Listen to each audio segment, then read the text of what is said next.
ஓம் முருகா போற்றி போற்றி. என் அன்பு குழந்தையை, ஓம் சரவணபவ என்று பதிவிட்டு தூங்கு.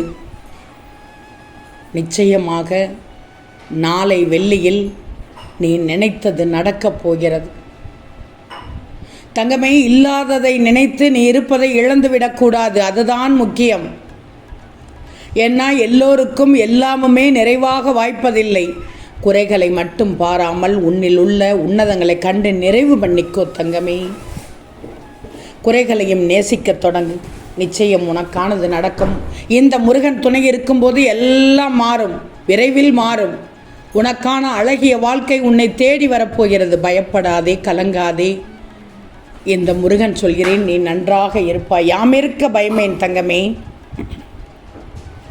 இந்த முருகனை விடாப்பிடியாக பிடித்து கொண்டுள்ளாய். உன் அப்பாவை விடாப்பிடியாக பிடித்து கொண்டுள்ளாய். பிறகு ஏன் இந்த மனக்குழப்பம்? தங்கமே, நிச்சயமாக உன்னை சோதிப்பேன், ஆனால் கைவிட மாட்டேன். உனக்கான தேவைகளை அள்ளித்தரத்தான் போகிறேன்.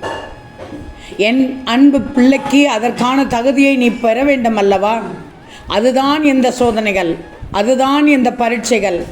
மனம் கலங்கக்கூடாது. எல்லாம் முருகனின் வேலைதான் என்பதை உணர்ந்து அமைதியாக இரு. நீ நினைத்தது நடக்கவில்லை என்று கவலைப்பட்டு கொண்டிருந்தாயே, இதோ நடக்க வேண்டிய நேரத்தில் கண்டிப்பாக நடக்கும் என்று சொன்னேனே. நீயும் முயற்சி செய்தாய். நாளை உனக்கு நிச்சயமாக நடக்கப் போகிறது. கண்மணி, என் கண்களை பார்த்து உன் வேண்டுதலை மனதில் நினைத்து கொண்டாய். இதோ நிச்சயமாக அது நிறைவேறப் போகிறது. நடக்குமா நடக்காதா என்று யோசித்து கொண்டே இருந்தாய். முழு எண்ணங்களையும் என்மேல் வைத்துள்ளாய், நம்பிக்கை வைத்திருந்தாய். பின்னதற்கு உனக்கு சந்தேகம்? உன் வாழ்க்கையில் நடக்கும் அத்தனை கஷ்டங்களுக்கும் இந்த முருகன் பொறுப்பேற்றுக் கொள்கிறேன். அதனால் நீ என்னை மட்டும் நினைத்து கொண்டிரு, என் நாமத்தை மட்டும் சொல்லிக் கொண்டிரு. அனைத்து கஷ்டங்களையும் எப்படி தீர்க்கிறேன் என்று பார். நீண்ட நாட்களுக்கு பிறகு ஒரு முக்கியமான காரியத்தை செய்துள்ளாய். யோசித்துப்பார். அது உனக்கு வெற்றியாக, ஆசையாக வழங்கி தருகிறேன். உன்னுடைய திறமைக்கும் தகுதிக்கும் ஏற்ப உனக்கு கிடைக்க வேண்டியது நிச்சயம் கிடைக்கும். நீ முயற்சித்தாய் அல்லவா? அதற்கான பலன் நிச்சயம் கிடைக்கும். நான் உனக்கு ஏற்கனவே வாழ்க்கையில் அனுபவத்தை தந்துவிட்டேன். யார் உன்னை எந்த தூரத்தில் விலக்கி வைக்கிறார்களோ அந்த தூரத்தில் வாழ கற்றுக்கொள். உன் வாழ்க்கையில் நீ செய்ய வேண்டிய பல காரியங்கள் உள்ளன. அதில் கவனம் செலுத்து. மீண்டும் மாயைகளின் பின்னால் சென்று விடாதே, சொல்லிவிட்டேன். என் முன் நீ விடும் கண்ணீர் துளிகளே உன் உண்மையான பக்தியை உணர்த்துகிறது. உன் உண்மையான பக்திக்கு இந்த முருகனின் அருள் என்றும் உன்னை சுற்றியே இருக்கும். உனக்கு இனி எங்கும் எதிலும் வெற்றிதான். கவலைப்படாதே. சொன்ன வாக்கை மீற மாட்டேன். எதற்கும் வருந்தக்கூடாது. திரும்பச் சொல்கிறேன், நேர்மைக்கு எப்போதும் சோதனைகள் உண்டு.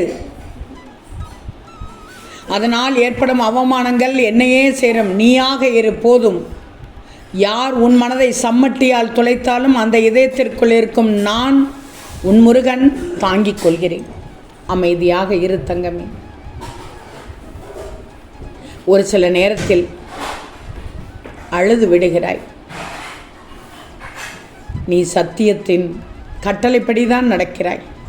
நம்பிக்கையோடு இரு. என் நாமத்தை சொல். ஓம் சரவணபவ என்று சொல்.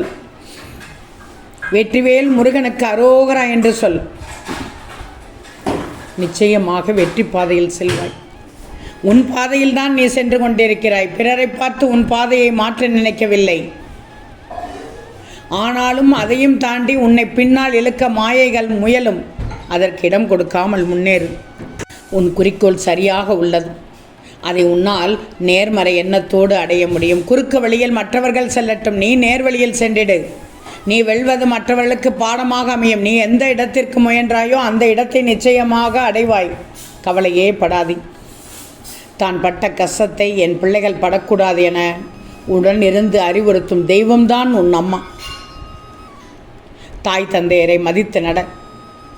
தான் பட்ட கஷ்டத்தை ஒரு பாடமாக எடுத்துக்கொண்டு தன் பிள்ளையை சரியான வழிகாட்டுதலோடு வளர்ப்பவர் உன் தந்தை. அவர்களுக்கு என்றும் உதவியாக இரு. யாரும் உன்னை எதுவும் செய்ய முடியாது, செய்ய மாட்டார்கள், செய்ய முடியாது. கவலைப்படாது, இந்த நிலையும் மாறும், நான் மாறச் செய்வேன். நிச்சயமாக வஞ்சகம் செய்பவர்களுக்கு காலம் பதில் சொல்லும். நேர்மையாக இருப்பவர்களுக்கு என் முருகன் பதில் சொல்வான் என்று தைரியமாக சொல். என் அப்பன் வெற்றிவேல் வீரவேல் என்று சொல்லு. ஆம் தங்கமே, 6 முகம் அருளிடம் அனுதினமும் 7 முகம்தான். கவலையே படாதே. உன் மனக்கவலைகள் நாளுக்கு நாள் அதிகமாவது ஏன்? என்னோடு இந்த பயணத்தில் உன் மனம் நேர்மறை எண்ணங்களை அல்லவா பற்றி கொள்ள கொண்டும் எப்போதும் எதிர்மறையை பற்றி கொண்டு ஏன் இருக்கிறது? உன் கவலை எதுவாக இருந்தாலும் இரு, கவலைப்படாதே, உன்னை மீட்பேன்.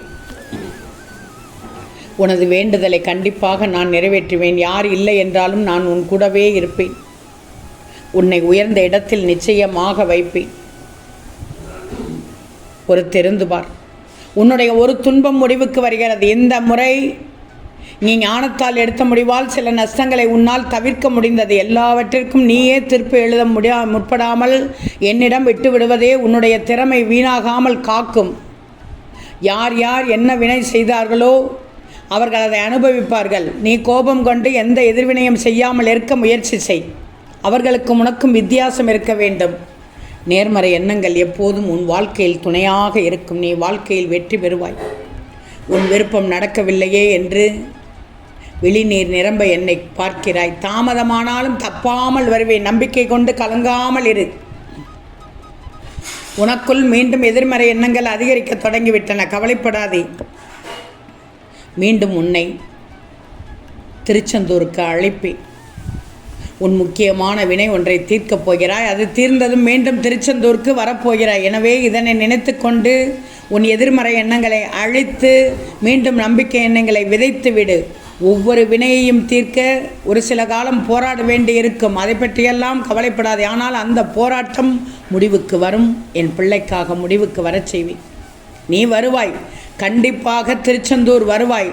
திருச்செந்தூருக்கு மீண்டும் மகிழ்ச்சியோடு வருவாய். உன்னை வெற்றியாளனாக அழைப்பேன். தங்கமே, நீ செய்த முயற்சிகளை இன்னும் தொடர்ந்து செய்து கொண்டே இரு. உனக்கு நீ கேட்ட பதிலை நானே தரப்போகிறேன்.